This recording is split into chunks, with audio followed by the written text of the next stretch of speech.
248km의 이 휴전선을 따라서 땅굴을 찾기 위해서 수도 없이 수천 개의 시추공을 뚫는 흔적입니다. 그래서 확인하고 나서 빗물이 들어가지 않도록 이게 흙으로 다 보호자 이렇게 보도블록 같은 걸로 얹어놨어요. 이게 시추공의 흔적입니다. 이게 그 버스 않았지만 그 차들이 쳐가지고 그냥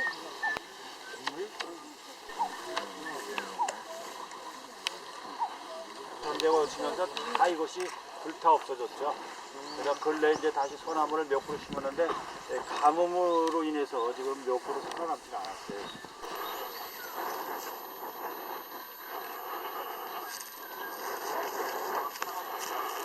뒤에 따라오던 병사가 똑같은 길로 가다가 똑같은 길로 갔는데도 그렇고 똑같은 길로 뒤에 병사가 실제 있었던 일이에요. 그다음에 DMZ 안에 이제 그 수색기 기능이 좀 좋아가지고요. 밖에도 다 들려. 우리 때 그냥 바로 나왔었잖아요. 그래서 그 친구한테 똑같은 길로 나와. 저거 끝나고 저는 외국에 못 나갔어요. 그 안기부에서 몇 년 동안 3년을 못 나갔어요. 5년 너무. 그러니까 어떻게 생각하느냐에 따라서 달라져요. 역사는 달라져요. 최 선생님 얘기가 더 신빙성 있는 게 뭐냐면 6.25 전쟁이 터지고 나서 여기 구랑포 지역에서 전투만 약 3일 동안 했어요.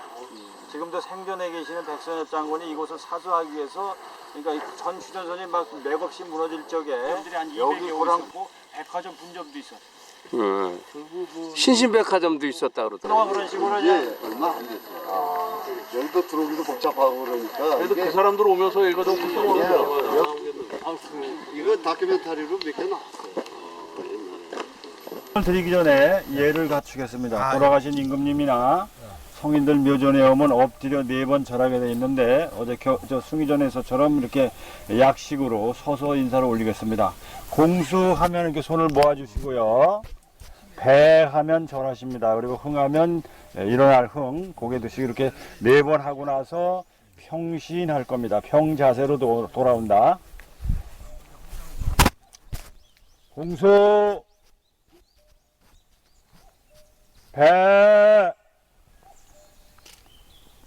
흥 배 흥 배 흥 배 흥 평신. 백성을 사랑하셨던 경순왕릉에 오셔서 이렇게 절을 하셨으니까 올해도 건강하고 복을 많이 주실 겁니다.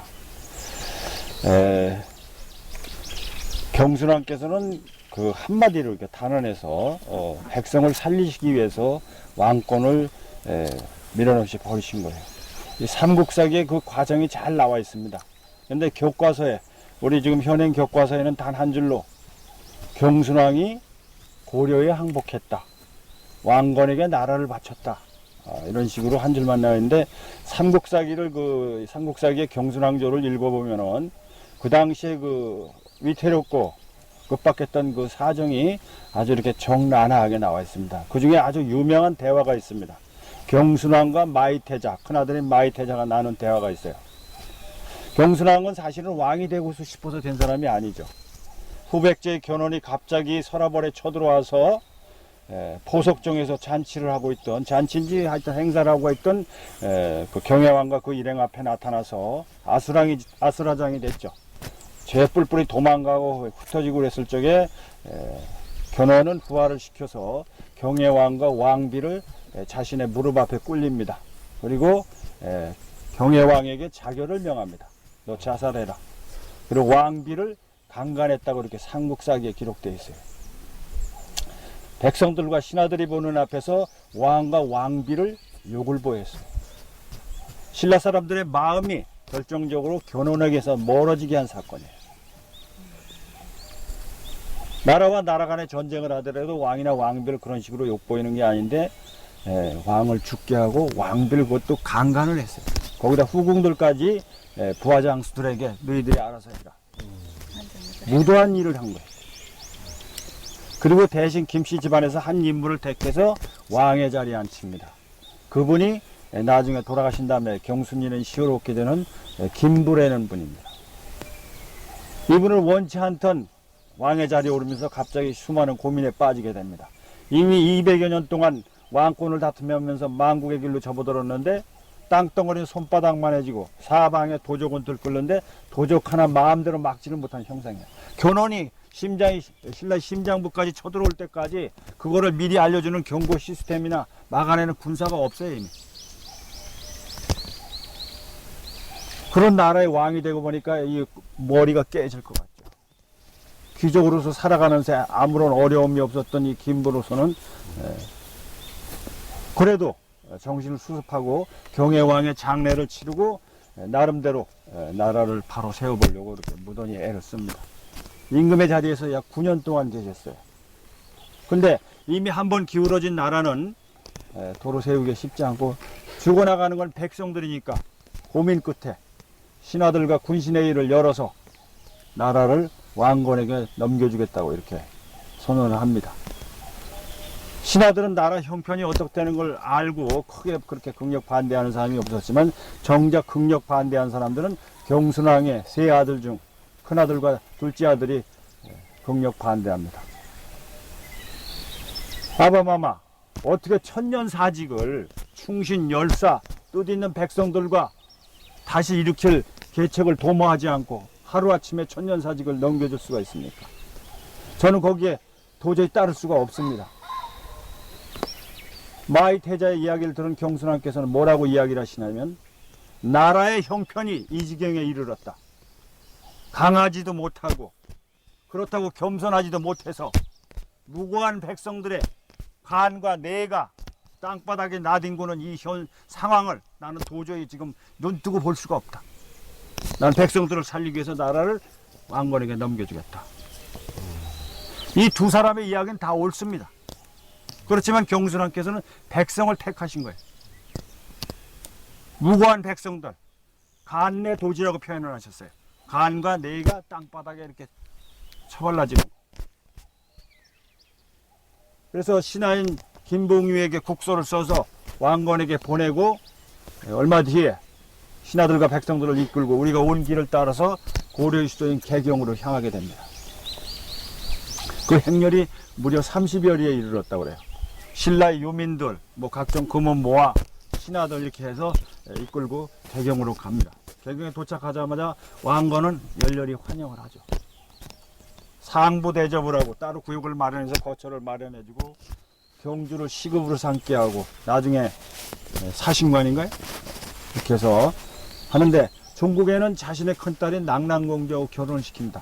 원래 경순왕에게는 두 부인이 계셨어요. 송이 부인, 석시 부인, 죽방 부인, 박씨 부인이 있었지만 그 첫째 왕비인 박씨 부인은 마이 태자하고 또 덕주공주하고 동해안을 따라 그러니까 아버님 곁을 떠나서 동해안을 따라 설악산을 거쳐서 금강산까지 가면서 신라 부흥운동을 벌였다고 이렇게 야사에 많이 전해지고 있죠. 뭐 한계산성이라든지 덕주사라든지 여러 가지 이런 그 유적들과 관련해서 야사들이 많이 전해지고 있는데 기록에는 정확히 남아있지 않습니다. 그냥 마이 태자가 금강산에 들어가서 어렵게 살다가 베옷을 입고 결국은 굶어 죽었다고. 마이라는 말은 바로 상복을 말하죠. 나라의 만국의 슬픔을 안고 거친 베옷을 입고 살다 죽었다 해서 마이태자라는 별칭이 생겼지만 원래 이름은 김일입니다.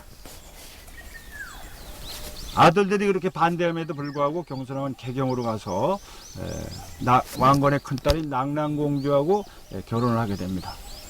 왕건이 사만을 통일하면서 썼던 주요 정책이 혼인정책이죠. 자, 이 대목에서 제가 문제 하나 내겠습니다. 왕건의 왕비와 부인이 정확히 몇 분인지 아시는 분, 제가 마치면 책 보내드리겠습니다. 이때만 다 오세요? 한 30명쯤 되나요? 거의 근사치에 왔습니다. 그래요? 상당히 많네. 저 왕건에 29명입니다. 역시 다 초소관님이 맞죠? 아니. 제 여기 거의 한 명 차이니까 맞히신 걸로 하겠습니다. 아우, 야. 6명의 정식 왕비와 23명의 부인이라고 그럽니다. 6명의 정식 왕부는 바로 태서지요. 그 개성 인근의 유력한 호족들의 집안의 그 딸들이죠. 그리고 나머지 23명은 여러 후삼국 시대에 갈라졌던 여러 세력들을 끌어안기 위해서 하나하나 그걸 인연을 맺고 서로 믿게끔 하기 위해서 부인을 삼다 보니까 19년 만에 통일을 하는데 17명의 왕비와 부인을 얻습니다. 통일하고 나선 자신에서 나도 내 딸을 왕비로 바치겠다. 납비라고 그러죠. 그래서 무려 29명의 왕비와 부인을 얻게 되죠. 그만큼 통일하기가 힘들다는 이야기입니다. 왕건이 여자를 좋아하고 색을 밝혀서 많은 여자들을 부인으로 얻은 게 아니라 통일을 하기 위해서 어쩔 수 없는 고육지책을 쓰죠.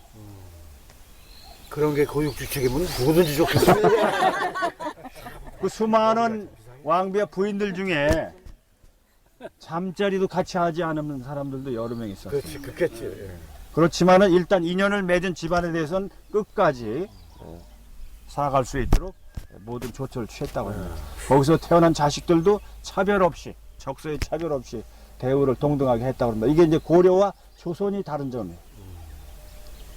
그래서 그런 차원에서 그 왕건의 큰딸인 낭랑공주하고 경순왕을 결혼시켜서 개경에 눌러 살게 합니다.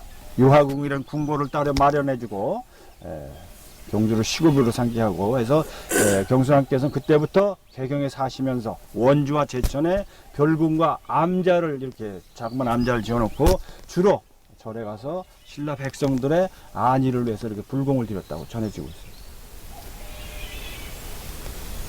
경순왕께서는 서기 978년도 4월 4일 날 일설에는 82살이라고 그러고 어느 집안에서는 97살이라고 이렇게 돌아가셨다고 하는데 이게 뭐냐면 태어난 해가 정확치 않기 때문에 두 가지 설이 있는데 하여튼 1000년 전에 8, 90세까지 사셨으면 지금으로 치면 백수하신 거예요.